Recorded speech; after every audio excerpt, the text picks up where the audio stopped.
فلاتة مرتدة على طول منقولة إلى السالم، محاولة خطراء وكرة بتعدي وصفارة من حكم المباراة في الدقيقة 22.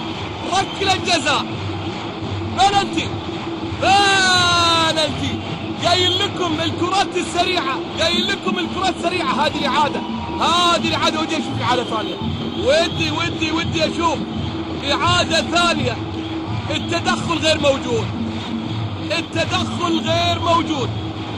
و49 ركلة جزاء، 14 دقيقة. الحمد جول.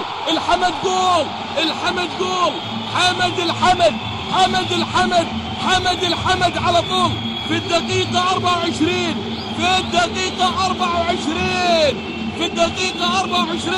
من ركلة جزاء. العنزي في زاوية وكورة حمد الحمد في زاوية. شوف الإعادة على طول، بيحطها على طول على يمين عبد الله العنزي. هدف في المباراة الثانية عن طريق